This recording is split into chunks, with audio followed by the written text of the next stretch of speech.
Ito mga boss, tila nauwi nga po sa matinding away ang pag-uusap sa pagitan ng Team Casimero, Pinoy Sakalam YouTubers na si Kuyang Joseph at Nonito Donaire Jr. Dito nga po mga boss ay pinag-uusapan ng dalawa ang patungkol sa posibleng laban ni Nonito Donaire Jr. at ang boksingero na alaga ni Kuyang Joseph na si Ritzy Mimpranom. Naayon pa nga po rito kay Nonito Donaire Jr. mga boss, hindi lang daw si Ritzy Mimpranom, maski nga raw si Cuadro Alas Casimero ay handa niya umano itong palagan.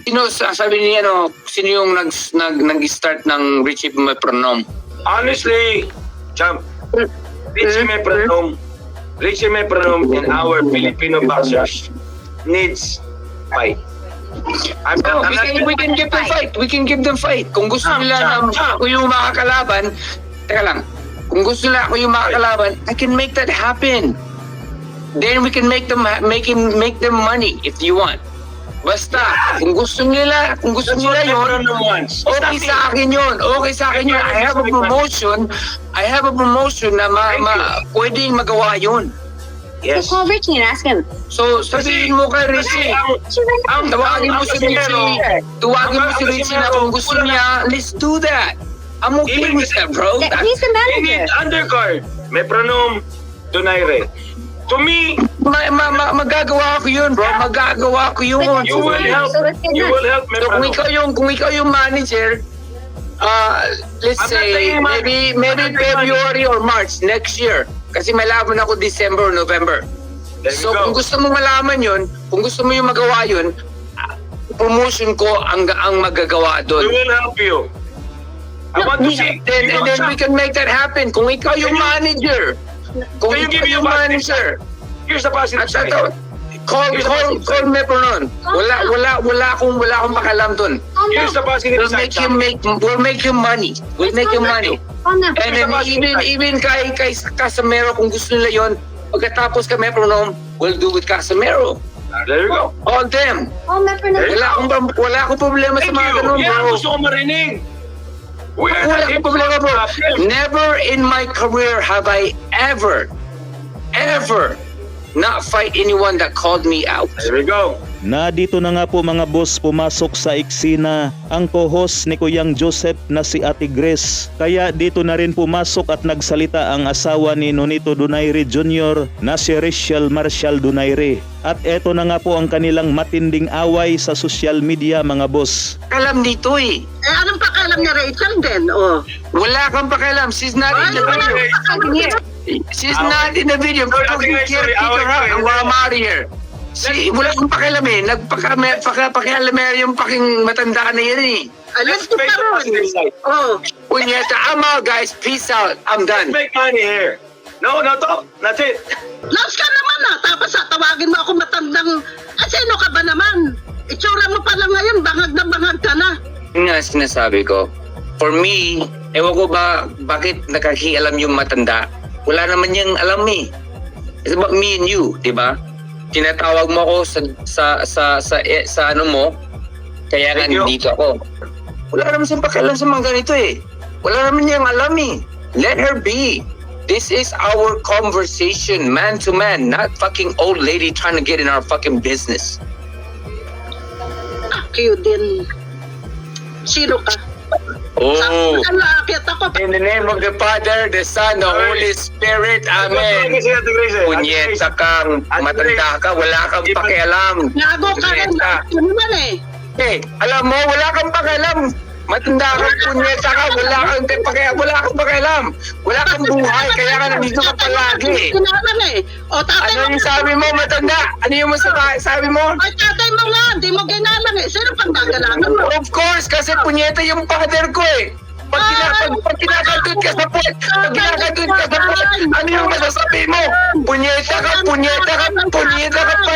Ano saying again? Punyeta ka, putang ina ka, matanda ka. Ate Grace, I think it's enough. Please. Matanda, Please. matulog ka na. Ate Grace, Punyeta please. ka. Ate Grace, please. Punyeta ka rin laos na pultol. Ate Grace, Wala please. ba?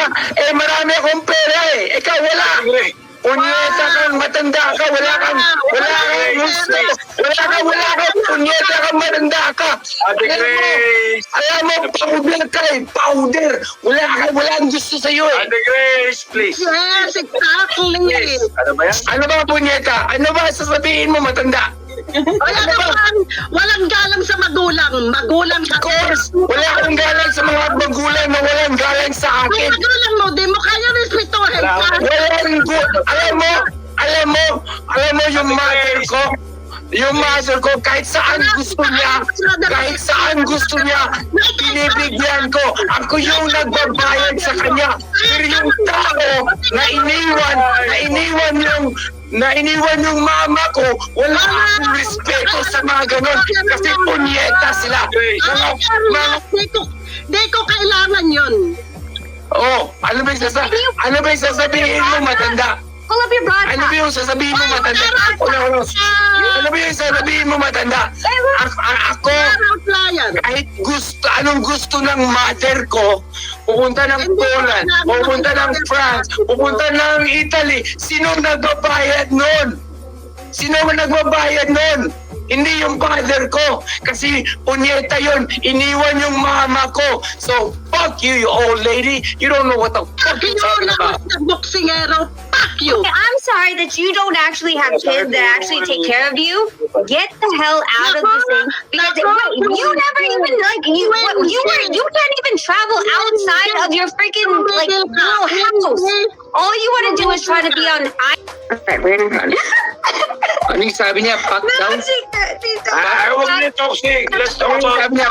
Fuck you daw? Fuck? Ano yun? Ano? Fuck daw? Fuck? Ano yun? Fuck? Ano yung sabi mo matanda? Fuck? Ano yung sabi ni matanda? Mapak daw? Fuck? Ay, baka ma-heart attack ka, old lady. Old lady, baka ma-heart attack ka. Man, fuck 2, fuck 3, fuck 4, fuck 5, fuck 6, fuck you. Tumatawag ng tinggan sa babae. Bakit walang tinggan sa Rachel? Fuck you. Wala kang life. You have no fucking life, old lady. Nobody wants you. That's how many fingers that she's ever had in her life. So Yeah. okay, that's Sabi pa, ano yan? Ano yung finger na ginagawa mo? Ano yung finger? Yung mga ginagamit mo, finger. Finger kasi walang gusto sa'yo eh. Kaya nga pinifinger mo yung sarili mo eh. Yun lang, pakpak ng pakka. Yes, totoo. Sabihin mo, finger sa totoo, di ba? 1 finger, 2 finger, 2 finger, 3 finger, 4 finger, fuck you! Punyeta kang old lady ka. Wala, akala ko, dati may respeto ako sa'yo. Akala ko, mabuti ka. Wala kang fucking, you have nothing. You're a fucking piece of shit, old lady. You're a fucking piece of shit.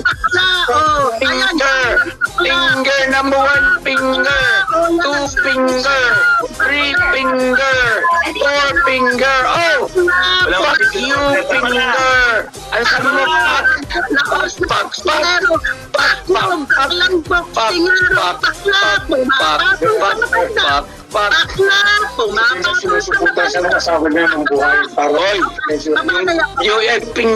So, ayan mga boss, napakatindi nga po ang baragan ng magkabilang kampo. Maraming salamat sa inyong panunod.